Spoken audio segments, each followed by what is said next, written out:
Salam sejahtera bagi Bapak, Ibu, dan saudara-saudari sekalian. Allah mengasihi kita semua. Kita berjumpa lagi dalam renungan masa Advent dan Natal, kerjasama GKI Rawamangun dengan Lutheran Hour Ministries. Bacaan Alkitab hari ini, Minggu 11 Desember 2022, diambil dari Injil menurut Lukas pasal 1, ayat 51 hingga ayat 55. Ia memperlihatkan kuasanya dengan perbuatan tangannya dan mencerai-beraikan orang-orang yang congkak hatinya. Ia menurunkan orang-orang yang berkuasa dari tahtanya dan meninggikan orang-orang yang rendah. Ia melimpahkan segala yang baik kepada orang yang lapar dan menyuruh orang yang kaya pergi dengan tangan hampa. Ia menolong Israel, hamba-Nya, karena ia mengingat rahmat-Nya seperti yang dijanjikannya kepada nenek moyang kita, kepada Abraham dan keturunannya untuk selama-lamanya. Renungan hari ini berjudul Memegang Janji. Apa arti janji bagi saudara? Anak-anak kecil melihat janji sebagai hal yang menakjubkan. Ketika seorang anak kecil meminta untuk pergi ke taman bermain, lalu ibunya atau ayahnya menjawab, "Lihat nanti saja deh." Jawaban itu tidak menyenangkan bagi seorang anak. Akan tetapi, bila dijanjikan, anak itu akan bersorak merayakan janji itu.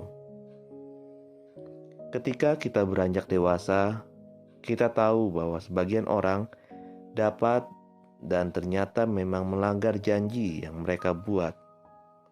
Namun tidak demikian halnya Allah. Manakala berjanji, Allah memenuhinya. Maria menyanyi atas pemenuhan janji Allah. Ia menolong Israel hamba-Nya, karena ia mengingat rahmat-Nya seperti yang dijanjikannya kepada nenek moyang kita, kepada Abraham dan keturunannya untuk selama-lamanya. Allah berjanji mengutus Yesus yang akan datang sebagai seorang anak dari keturunan Abraham, dan Dia akan menjadi berkat bagi seluruh bumi. Sekarang janji itu telah terwujud. Maria mengandung Yesus, Sang Juru Selamat kita. Meskipun Maria belum dapat merasakan janin dalam kandungannya itu menendang, sebab baru seukuran 1 atau 2 inci panjangnya. Namun rencana Allah sedang dan terus bergerak.